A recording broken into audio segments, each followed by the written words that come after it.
Lição 2. O livro do Apocalipse. Profecias do apóstolo João. Autores Ranko Stefanovic e Ellen G. White. Lição 2. Tema da semana: Entre os candelabros. Verso para memorizar. Quem tem ouvidos, ouça o que o Espírito diz às igrejas. Apocalipse 3, 21. Leituras da semana.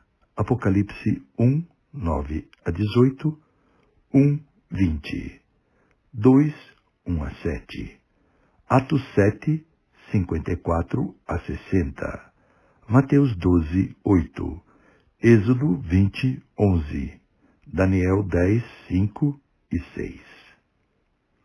O Salmo 73 descreve a perplexidade do salmista enquanto ele observa o orgulho jactancioso dos ímpios. Eles tinham uma vida próspera e tranquila, em contraste com o sofrimento dos justos. Essa injustiça perturbava muito o salmista. Salmo 73, 2 a 16, que, em sua perplexidade, foi ao santuário.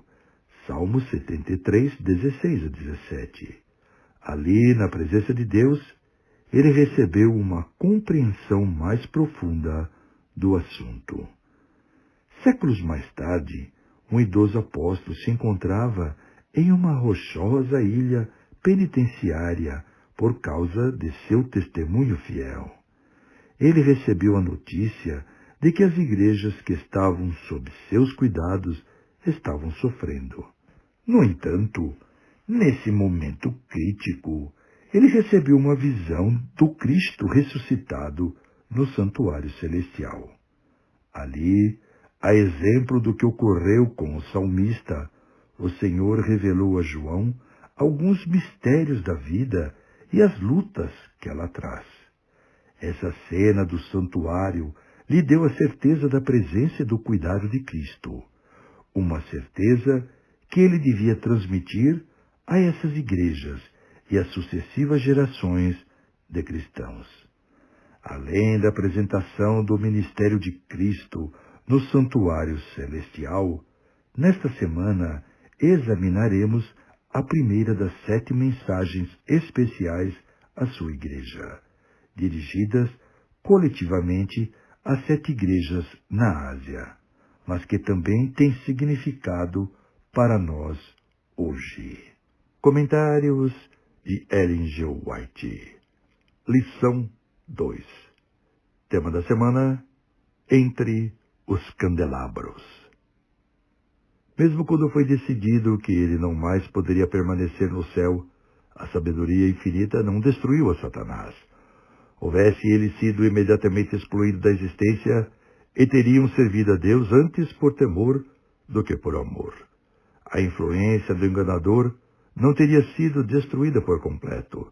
Tampouco o espírito de rebelião se teria desarraigado totalmente. Devia-se permitir que o mal chegasse a sazonar. Para o bem do universo inteiro, através dos séculos sem fim, devia Satanás desenvolver mais completamente seus princípios, para que suas acusações contra o governo divino pudessem ser vistas sob sua verdadeira luz por todos os seres criados, e para sempre pudessem ser postas acima de qualquer dúvida. A justiça e misericórdia de Deus e a imutabilidade de sua lei. O Grande Conflito, página 498 e 499. Deus é amor. Tem cuidado pelas criaturas que formou. Como um pai se compadece de seus filhos, assim o Senhor se compadece daqueles que o temem. Salmo 103, 13. Vede quão grande caridade nos tem concedido o Pai, que fôssemos chamados filhos de Deus. 1 João 3, 1. Que precioso privilégio este, de sermos filhos e filhas do Altíssimo, herdeiros de Deus e co-herdeiros de Jesus Cristo. Não nos lamentamos, pois nem nos entristeçamos, porque nossa vida não estamos isentos de decepções e aflição. Se, na providência de Deus, somos chamados a suportar provações, aceitemos a cruz e bebamos o amargo cálice, lembrando-nos de que é a mão de um Pai que o faz chegar aos nossos lábios. Confiemos nele, nas trevas, da mesma maneira que na luz, que podemos crer que ele nos dará tudo que for para o nosso bem. Aquele que nem mesmo a seu próprio Filho poupou antes, o entregou por todos nós, como nos não dará também com ele todas as coisas? Romanos 8:32. Mesmo na noite da aflição, como poderemos recuar a erguer o coração e a voz em grato louvor, quando nos lembramos do amor a nós expresso na cruz do Calvário? Testemunhos para a Igreja, volume 5, página 315 e 316. Mas quando acreditamos que Deus nos ama e nos quer fazer bem, cessamos de afligir-nos a respeito do futuro. Confiaremos em Deus, assim como uma criança confia em um amoroso pai. Então desaparecerão nossas turbações e tormentos, pois nossa vontade se fundirá com a vontade de Deus. Cristo não nos deu promessa alguma de auxílio para quando levarmos hoje os fardos de amanhã. Disse ele: minha graça te basta, 2 Coríntios 12:9. Mas, como maná dado no deserto, sua graça é concedida diariamente para a necessidade do dia. Como as multidões de Israel em sua vida de peregrinos, encontraremos manhã após manhã o pão do céu para a provisão do dia. Um dia de cada vez nos pertence, e durante o mesmo cumpre-nos viver para Deus. Por esse dia devemos colocar na mão de Cristo, em solene serviço, todos os nossos desígnios e planos, depondo sobre ele toda a nossa solicitude, pois tem cuidado de nós. O maior discurso de Cristo, página 100 e 101. Tema em Patmos. Pergunta 1. De acordo com Apocalipse 1:9, o que João revelou sobre as circunstâncias em que ele recebeu as visões do Apocalipse? Após a leitura deste texto, você deve comentar com a classe a resposta. Patmos é uma ilha improdutiva e rochosa no mar Egeu. Tem 16 quilômetros de extensão e aproximadamente 10 quilômetros de largura em sua parte mais ampla. Juntamente com outras ilhas vizinhas, os romanos a utilizavam como uma colônia penal para criminosos políticos banidos.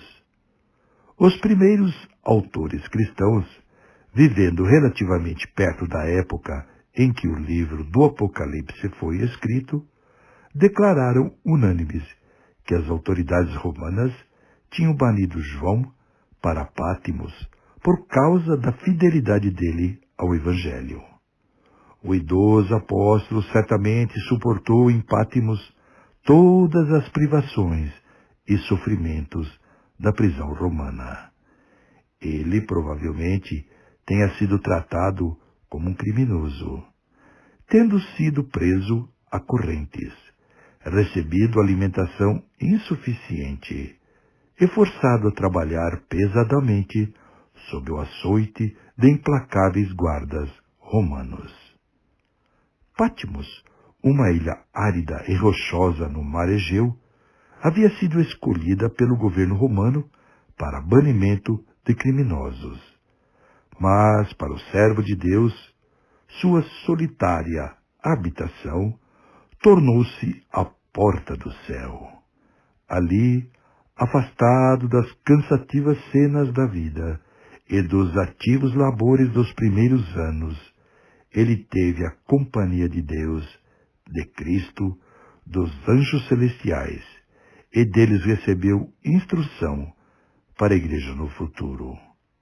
Ellen G. White, Atos dos Apóstolos, página 570 e 571. Pergunta 2. Quais outros personagens da Bíblia sofreram privações apesar de sua fidelidade a Deus ou por causa dela? Veja Daniel 3, 16 a 23, Atos 7, 54 a 60. Assinale a alternativa correta. A. Salomão, Ananias e Safira. B. Sadraque, Mesaque, Abdnego e Estevão. Resposta sugestiva. Alternativa B. Os seguidores de Cristo nunca devem se esquecer de que, sempre que se encontrarem em circunstâncias semelhantes às de João, eles não serão abandonados.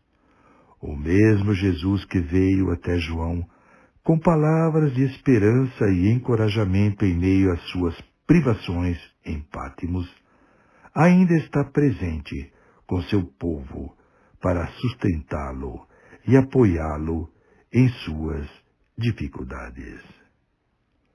Qual é a diferença entre sofrer por amor a Cristo e sofrer por outros motivos, inclusive pelas nossas escolhas erradas? O que dizer do sofrimento que existe por razões que não compreendemos? Como confiar no Senhor em todas as situações? Fortaleça sua vida por meio do estudo da Palavra de Deus. Acesse o site http://reavivadosporsuapalavra.org. Comentários de Ellen G. White. Lição 2. Tema em Pátimos. Aquele que me ama será amado de meu Pai, e eu o amarei, e me manifestarei a ele. João 14, 21. Jesus via o futuro de seus discípulos. Via um ser levado a cadafalso, outro à cruz, um terceiro exilado entre os solitários rochedos do mar, outros ainda perseguidos e mortos. Animou-os com a promessa de que, em toda provação, estaria com eles. Aquela promessa não perdeu nada de sua força. Em todos os tempos e lugares, em todas as dores e aflições, quando a perspectiva se afigura sombria e cheia de perplexidade o futuro, e nos sentimos desamparados e sós, o Consolador será enviado em resposta à oração da fé. As circunstâncias podem nos separar de todos os amigos terrestres. Nenhum, porém, nem mesmo a distância, nos pode separar do celeste Consolador. Onde quer que estejamos, aonde formos, ele se encontra sempre à nossa direita, para apoiar, suster, erguer e animar. O Desejar de Todas as Nações, páginas 669 e 670. Jesus não perde de vista seu povo, que tem tantos desencorajamentos a enfrentar. É necessário pouco esforço para se deixar levar pela correnteza. Mas os que quiserem alcançar as praias celestiais precisam lutar contra o vento e a maré. O verdadeiro seguidor de Cristo não se deve desanimar por receber injúria dessa classe. Disse o apóstolo amado: meus irmãos, não vos maravilheis se o mundo vos aborrece. 1 João 3,13. E nosso Salvador lembra a seus discípulos: se o mundo vos aborrece, sabei que, primeiro do que a vós, me aborreceu a mim. João 15, 18. Os que forem fiéis a Deus não sofrerão dano com o descrédito ou a oposição. Não, antes virtudes serão assim desenvolvidas, as quais não florescem ao sol da prosperidade. Fé, paciência, mansidão e amor desabrocharão entre nuvens e escuridade. Nossa alta vocação, meditação matinal, 1962, página 358.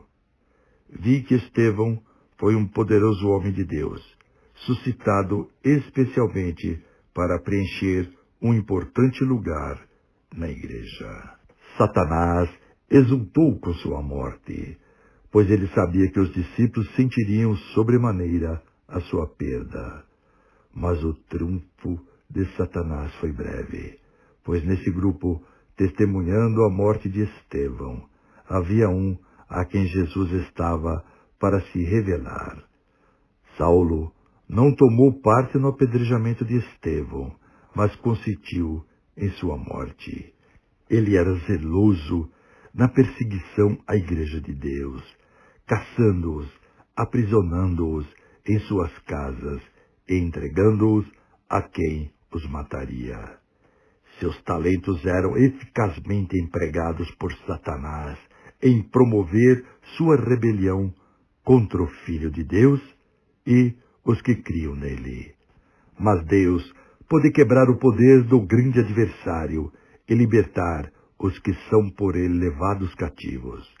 Cristo havia separado Saulo como um vaso escolhido, Atos 9:15, para pregar o seu nome, para fortalecer os discípulos em sua tarefa e, mais ainda, para preencher o lugar de Estevão.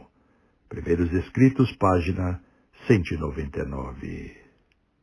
Tema: no dia do Senhor. Pergunta 3. De acordo com Apocalipse 1:10, Êxodo 31:13, Isaías 58:13 e Mateus 12:8, qual dia é claramente especificado como o dia do Senhor? Esse dia foi importante para João em meio às suas dificuldades? Resposta sugestiva. O sábado. João pôde descansar de suas tribulações no sábado. Foi no sábado que o Senhor da Glória apareceu ao exilado apóstolo. O sábado era tão religiosamente observado por João em Pátimos como quando estava pregando ao povo nas cidades e vilas da Judéia. Considerava como sua propriedade as preciosas promessas feitas em referência a esse dia. Ellen G. White, Atos dos Apóstolos, página 581. Em Apocalipse 1:10, sugere-se claramente que o apóstolo João recebeu a visão no 7º dia, o sábado. Embora aguardasse com ansiedade os eventos futuros até a segunda vinda de Cristo, compare com Apocalipse 1:7, chamada de o dia do Senhor, Isaías 13:6 a 13, 2 Pedro 3:10. João estava falando sobre o dia em que ele teve a visão desses eventos futuros. E esse dia foi sábado, o dia do Senhor. Evidentemente, em meio aos sofrimentos do apóstolo, esse sábado, repleto de visões, deve ter se tornado para ele uma mostra da vida livre de sofrimento que ele e os fiéis de todos os séculos experimentarão após a segunda vinda de Cristo. De fato, no pensamento judaico, o sábado é considerado um prenúncio do Olam Abá, o mundo vindouro. O sábado que Deus instituiu no Éden era precioso para João na solitária ilha. Que sábado foi aquele para o solitário exilado? Sempre precioso aos olhos de Cristo, mas agora exaltado mais do que nunca. Ele jamais havia aprendido tanto sobre Jesus. Nunca havia ouvido verdades tão sublimes. Comentário Bíblico Adventista do Sétimo Dia, volume 7, página 1066. Compare as duas versões do quarto mandamento do Decálogo, em Êxodo 20:11 e Deuteronômio 5:15. Esses textos apontam para o sétimo dia, o sábado, como um memorial da criação e também da redenção, lembrando-nos que Deus nos criou e nos redimiu. A cada sábado, como podemos manter diante de nós a realidade de Deus como Criador e Redentor? De que adiantaria se Ele fosse nosso Criador, mas não fosse nosso Redentor? Comentários de Ellen G. White. Lição 2. Tema: no dia do Senhor. Durante a dispensação cristã, o grande inimigo da felicidade do homem fez do sábado do quarto mandamento um objeto de ataque especial. Satanás diz: eu atravessarei os propósitos de Deus, capacitarei meus seguidores a porem de lado o memorial de Deus, o sábado do sétimo dia. Assim, mostrarei ao mundo que o dia abençoado e santificado por Deus foi mudado. Esse dia não perdurará na mente do povo. Apagarei a lembrança dele. Porém, em seu lugar um dia que não leve as credenciais de Deus, um dia que não seja um sinal entre Deus e seu povo. Assim como o mundo será meu, eu serei o governador da terra, o príncipe do mundo. Controlarei assim as mentes sob meu poder, para que o sábado de Deus seja um objeto especial de desprezo. Aquele que é o mesmo ontem, hoje e eternamente declarou do sábado do sétimo dia. É um sinal entre mim e vós nas vossas gerações. Será um sinal para sempre. Êxodo 31, 13 e 17. Profetas e Reis, páginas 183 a 185. Deus deu aos homens o memorial de seu poder criador para que o discernissem nas obras de suas mãos. O sábado nos convida a contemplar nas obras criadas a glória do Criador. Por desejar Jesus que assim fizéssemos, foi que envolveu as suas preciosas lições com a beleza das coisas naturais. Mais do que em qualquer outro dia, devemos, no santo dia de descanso, estudar as mensagens que Deus escreveu para nós na natureza.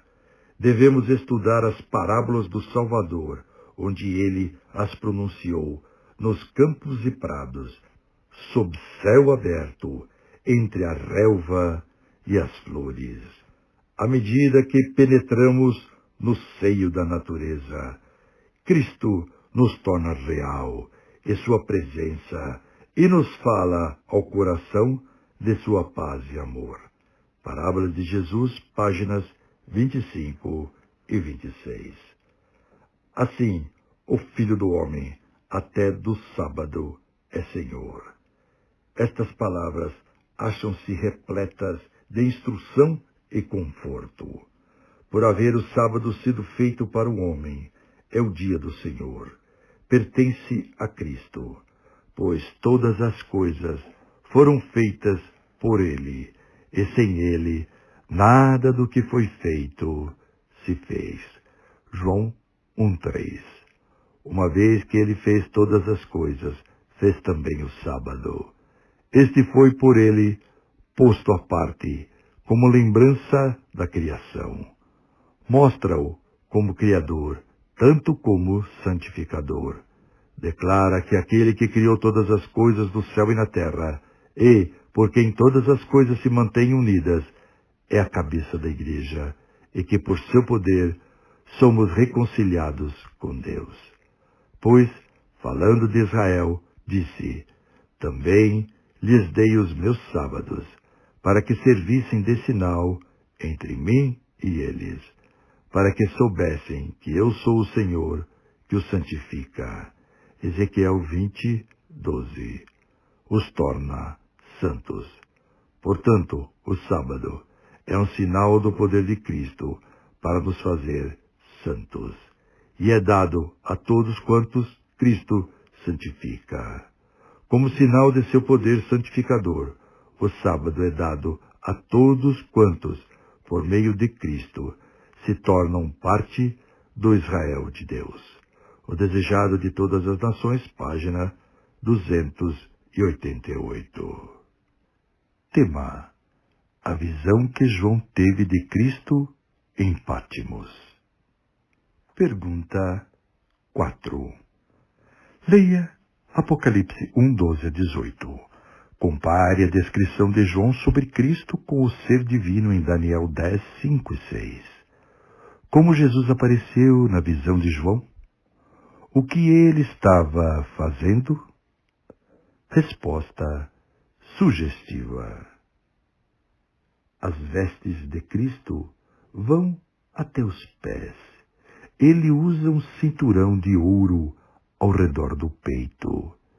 Seus cabelos são brancos e os olhos de fogo. Seus pés são como bronze que reluz. Jesus passeia entre os candelabros de ouro e tem em sua mão direita 7 estrelas. João viu Jesus vestido como sumo sacerdote, caminhando entre os candelabros. A imagem de Jesus andando entre os candelabros aponta para a promessa de Deus ao antigo Israel, de que andaria entre o povo como seu Deus. Levítico 26, 12. No livro do Apocalipse, os candelabros representam as 7 igrejas na Ásia, a quem essa revelação foi originalmente enviada. Apocalipse 1, 20. E, como veremos no estudo de quarta-feira, os candelabros também simbolizam sua igreja ao longo da história. Mediante o Espírito Santo, Cristo continua cuidando de sua igreja na terra. Ele estará continuamente com seu povo até levá-lo a seu lar eterno. Além disso, a imagem de Jesus como sumo sacerdote entre os candelabros vem da prática ritual no Templo de Jerusalém. A tarefa diária de um sacerdote era manter acesas e brilhando as lamparinas do lugar santo. Ele preparava e reabastecia as lamparinas que estavam se apagando, substituía os pavios das lamparinas que haviam se apagado, as restabelecia com óleo fresco e depois tornava a acendê-las. Dessa maneira, o sacerdote conhecia individualmente a situação de cada lamparina. De igual forma, Jesus conhece as necessidades e circunstâncias de seu povo e intercede por ele pessoalmente. Pergunta 5. Leia Apocalipse 2, 2, 9, 3, 19, 3, 1 a 8 e 15. Em todos esses textos, há a ocorrência da palavra conheço. O que isso revela sobre o conhecimento de Jesus a respeito das situações e necessidades do povo de Deus? Resposta sugestiva. Os olhos do Senhor estavam sobre os cristãos das 7 igrejas. Ele conhecia individualmente a luta de cada igreja e de cada fiel. Jesus se apresentou com os seguintes títulos de Deus: o primeiro e o último, Isaías 44, 6 e 48, 12. A palavra grega para último é eschatos, da qual vem a palavra escatologia, estudo dos eventos do tempo do fim. Isso mostra que o foco da escatologia está em Jesus Cristo, que tem a última palavra sobre os eventos finais. Ele é aquele que vive e tem as chaves da morte e do inferno. Apocalipse 1:18. Por sua morte e ressurreição, Jesus recebeu autoridade para abrir as portas da morte. João 17:16, Salmo 9:13. Todos os que nele confiam ressurgirão da sepultura para a vida eterna. 1 Coríntios 15:21-23. Os seguidores fiéis de Jesus não precisam temer, pois até os mortos estão sob sua vigilância. E se é assim com os mortos, muito mais com os vivos.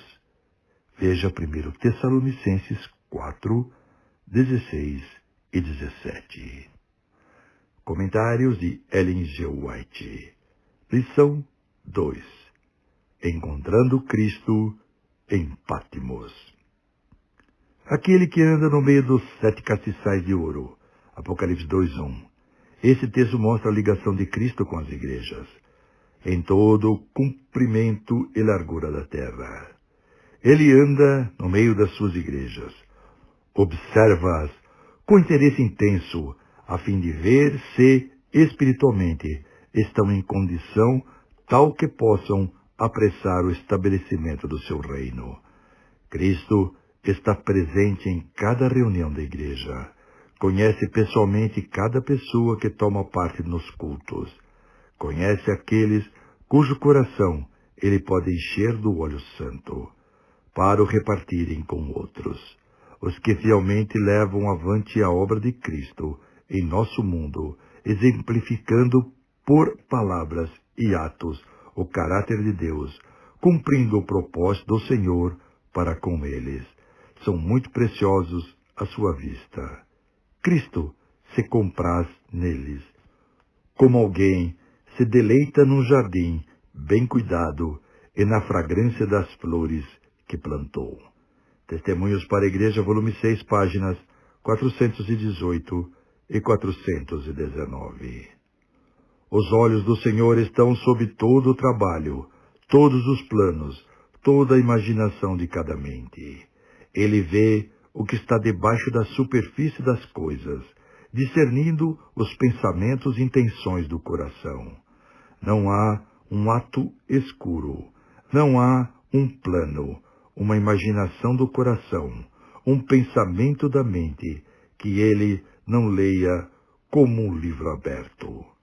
Todo ato, toda palavra, todo motivo é fielmente registrado nos relatórios pelo grande prescrutador do coração, que disse: eu sei as tuas obras. Apocalipse 2:2. Testemunhos para Ministros e Obreiros Evangélicos, página 463, 464. Coisa alguma, senão profunda experiência individual, nos habilitará a resistir à prova dos transes e tentações que havemos de enfrentar na luta cristã. Demasiadas vezes nos sentimos bem quando tudo corre suavemente, mas quando as dúvidas assaltam a mente e Satanás cochicha suas sugestões, desaparece-nos a defesa e pronto cedemos às artes do tentador, mal fazendo um esforço para resistir-lhe e expulsá-lo. Não basta ter bons impulsos. A alma deve estar fortificada pela oração e o estudo das Escrituras. Munido com estas armas, enfrentou o nosso astuto inimigo no campo de batalha e venceu-o. Podemos todos vencer em sua força, mas não nos justificar a supor que lhe podemos dispensar o auxílio. Ele diz: sem mim nada podereis fazer. João 15:5. Mas nenhuma pessoa realmente humilde, que ande na luz, assim como Cristo na luz está, será enlaçada pelos enganosos ardis de Satanás. Nossa Alta Vocação, Meditação Matinal, 1962, página 328.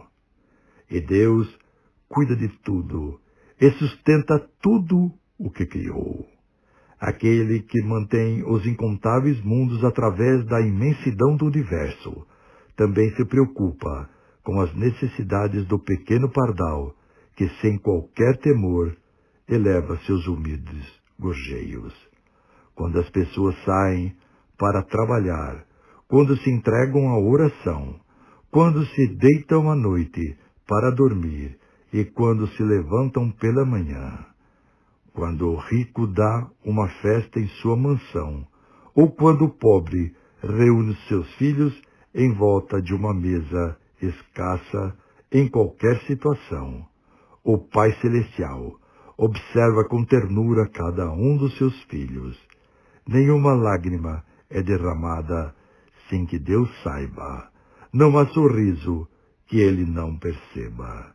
Caminho a Cristo, página 86. Tema: Mensagens de Cristo para aquela época e para hoje. Pergunta 6. Leia Apocalipse 1, 11, 19 e 20. Jesus também deu 7 diferentes mensagens para as igrejas na Ásia, mas havia mais de 7 igrejas nessa província. O que isso sugere sobre o significado simbólico dessas mensagens para os cristãos em geral? Resposta sugestiva. O número 7 reflete a plenitude das coisas. As mensagens das cartas às 7 igrejas da Ásia eram também para todas as igrejas. As mensagens que Jesus instruiu João a enviar às 7 igrejas estão registradas em Apocalipse 2 e 3. O significado delas se aplica em 3 níveis. Aplicação histórica. Essas mensagens foram originalmente enviadas às 7 igrejas localizadas em cidades prósperas da Ásia do primeiro século. Os cristãos dessas cidades enfrentavam sérios desafios. Várias cidades haviam estabelecido em seus templos adoração ao imperador como símbolo de sua lealdade a Roma. O culto ao imperador se tornou obrigatório. Os cidadãos também deveriam participar de eventos públicos e cerimônias religiosas pagãs. Em virtude de muitos cristãos se recusarem a participar dessas práticas, eles enfrentavam o julgamento e, às vezes, até o martírio. Comissionado por Cristo, João escreveu às 7 igrejas para ajudá-los nesses desafios. Aplicação profética. O Apocalipse é um livro profético, mas apenas 7 igrejas foram escolhidas para receber essas mensagens. Esse fato também indica o caráter profético das mensagens. As condições espirituais nas 7 igrejas coincidem com as condições espirituais da Igreja de Deus em diferentes períodos históricos. As 7 mensagens pretendem apresentar, do ponto de vista celestial, uma visão geral do estado espiritual do cristianismo, desde o primeiro século até o fim do mundo. Aplicação universal. Assim como todo o livro de Apocalipse foi enviado como uma carta única, que deveria ser lida em todas as igrejas. Apocalipse 1, 11, 22, 16. Assim, as 7 mensagens também contêm lições que podem ser aplicadas aos cristãos de todas as eras. Dessa maneira, elas representam diferentes tipos de cristãos em lugares e épocas diferentes. Por exemplo, embora a característica geral do cristianismo hoje seja retratada pela igreja de Laodiceia, alguns cristãos podem se identificar com as características de algumas das outras igrejas. A boa notícia é que, seja qual for nossa condição espiritual, Deus vai ao encontro dos caídos seres humanos onde eles se acham. Ellen G. White, Mensagens Escolhidas, volume 1, página 22. Imagine que o senhor tivesse que escrever uma carta para a sua igreja, utilizando a mesma forma das mensagens às 7 igrejas, ou seja, falando sobre os desafios que vocês estão enfrentando e acerca da condição espiritual dos membros da igreja. O que essa carta diria? Comentários de Ellen G. White. Lição 2. Tema: Mensagens de Cristo para aquela época e para hoje.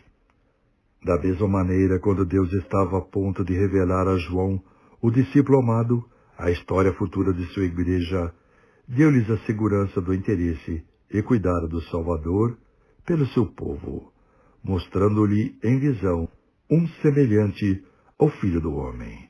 Apocalipse 14:14. Andando por entre os castiçais que simbolizam as 7 igrejas.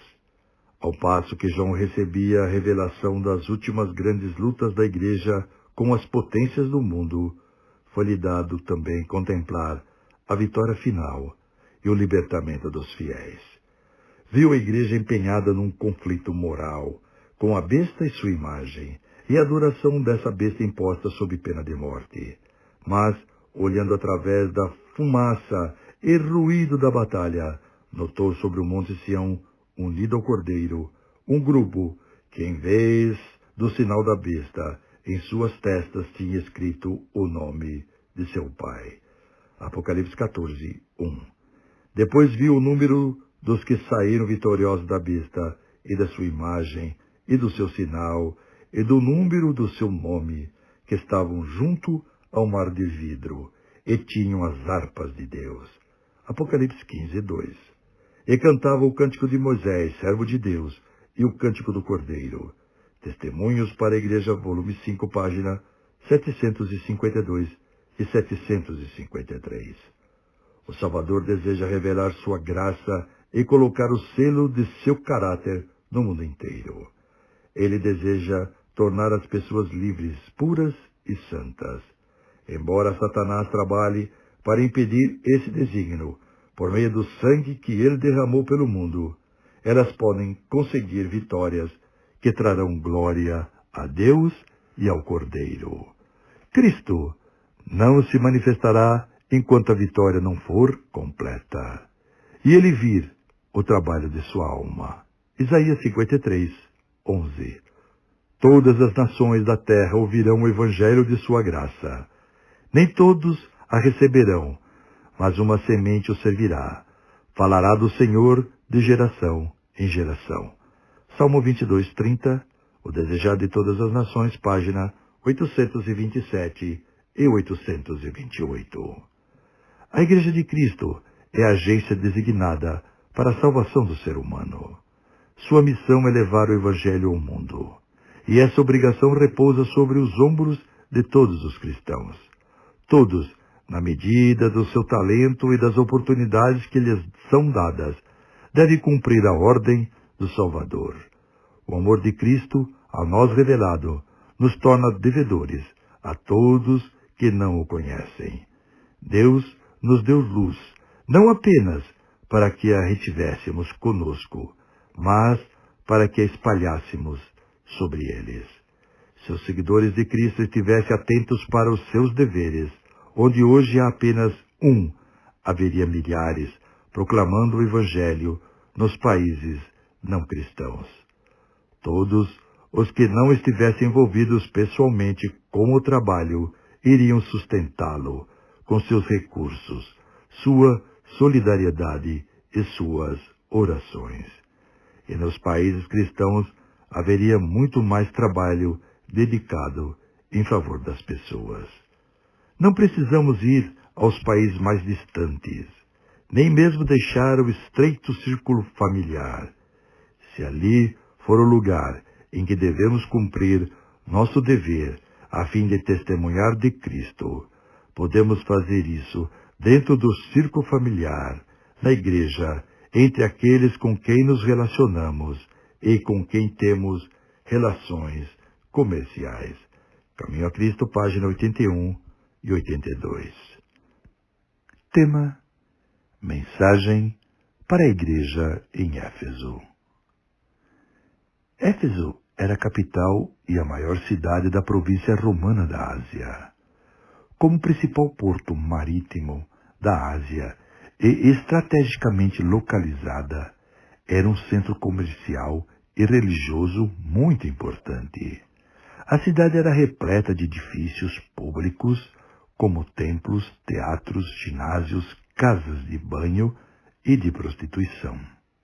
Era também conhecida por sua arte e práticas de magia. A cidade também era famosa por sua imoralidade e superstição. No entanto, a igreja cristã mais influente da Ásia Menor estava em Éfeso. Pergunta 7. De acordo com Apocalipse 2, 1-4, como Jesus se apresentou a essa igreja? Por quais qualidades ele a elogiou? Que preocupação ele também expressou? Leia os textos bíblicos e comente com a sua classe a resposta. Em seus primórdios, os efésios foram conhecidos por sua fidelidade e amor. Efésios 1:15. Embora estivessem sofrendo pressão tanto de fora como de dentro da igreja, os cristãos em Éfeso permaneceram firmes e fiéis. Eles eram diligentes e fiéis até o fim. De fato, não podiam tolerar falsos apóstolos em seu meio. No entanto, seu amor por Cristo e seus irmãos começou a esfriar. Embora as pessoas permanecessem firmes e fiéis sem o amor de Cristo, até mesmo seu candelabro corria o perigo de se apagar. Pergunta 8. Segundo Apocalipse 2, 5-7, Jesus recomendou que a igreja fizesse 3 coisas para reavivar seu primeiro amor e devoção a Cristo e aos seus irmãos. Quais são elas? Reflita sobre como elas estão relacionadas e assinale V para verdadeiro ou F para falso. A.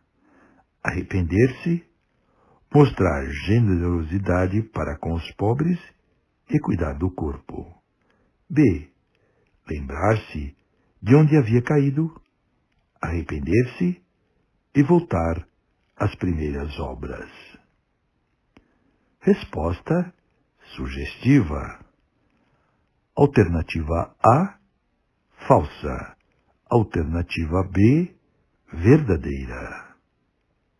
Profeticamente, a situação da igreja de Éfeso corresponde à situação geral e à condição espiritual da igreja do ano 31 depois de Cristo até o ano 100 depois de Cristo.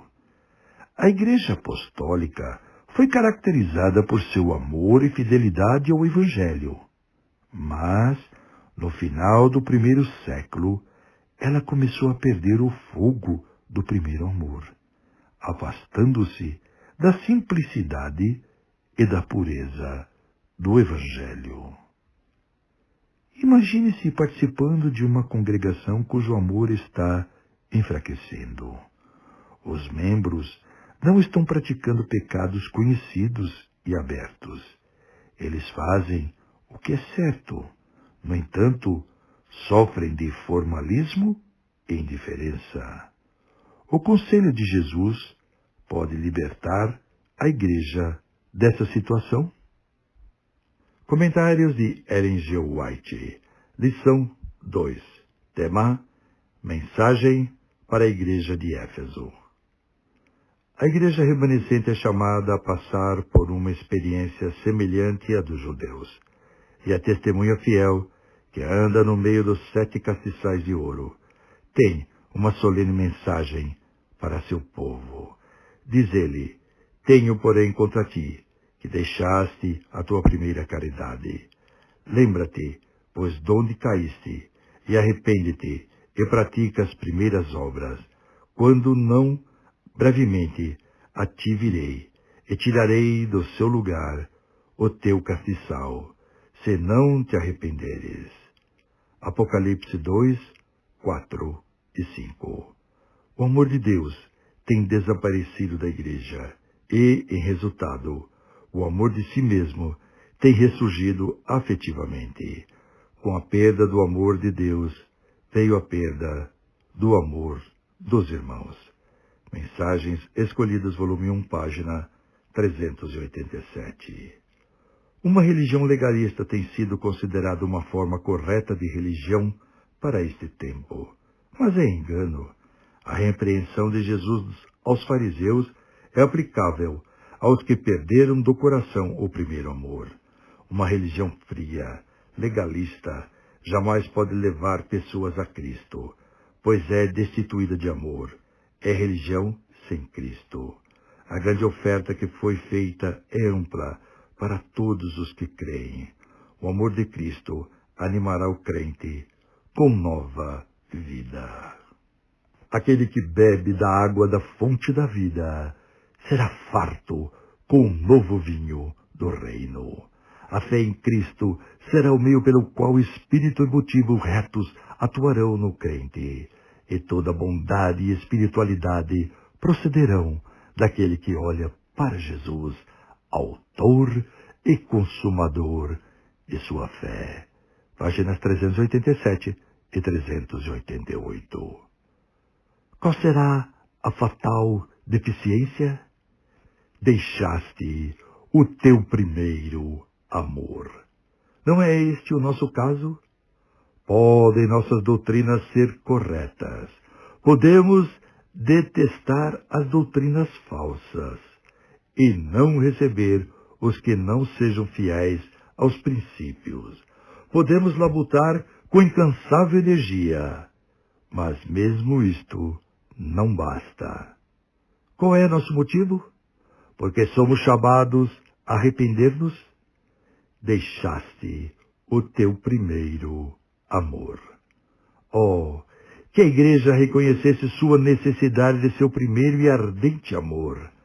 Faltando este, todas as outras excelências não bastam. O chamado ao arrependimento é tal que não pode ser menosprezado sem perigo. Não basta crer na teoria da verdade. Apresentar essa teoria aos descrentes não faz de você uma testemunha de Cristo. A luz que alegrou o coração de vocês quando pela primeira vez compreenderam a mensagem para o tempo atual é elemento necessário em sua experiência e trabalhos. E essa luz se extraviou do coração e da vida de vocês.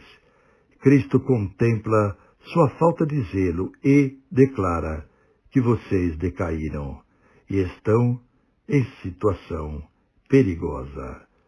Páginas 370 e 371. Estudo adicional. Leia o capítulo Patmos, do livro Atos dos Apóstolos, de Ellen G. White, páginas 568 a 577. A perseguição sofrida por João se tornou um instrumento da graça. Patmos resplandeceu com a glória de um Salvador ressurreto. João tinha visto Cristo em forma humana, com as marcas dos cravos, que sempre serão sua glória em suas mãos e pés. Agora lhe foi permitido novamente contemplar seu Senhor ressurreto, revestido da máxima glória que um ser humano poderia contemplar e continuar vivo. Comentário Bíblico Adventista, volume 7, página 1066. A aparição de Cristo a João deve ser para todos cristãos e incrédulos evidência de que temos um Cristo ressuscitado. Ela deve dar poder vivificante à Igreja. Às vezes, Nuvens escuras cercam o povo de Deus. Parece que a opressão e a perseguição os destruirão.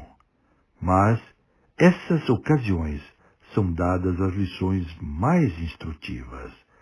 Cristo frequentemente adentra as prisões e se revela aos seus escolhidos. Ele está na fogueira com eles.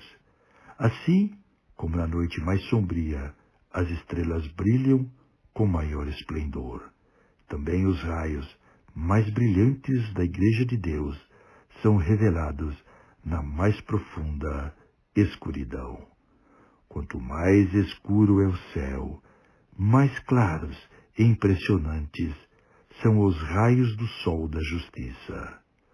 O Salvador ressuscitado. Ellen G. White, The Youth Instructor, 5 de abril de 1900. Perguntas para discussão. 1. João compartilhou o que viu e ouviu em Pátimos. Ao ler Apocalipse 1, 12 a 20, o que você vê e ouve? Quais palavras de conforto são reveladas ali? 2.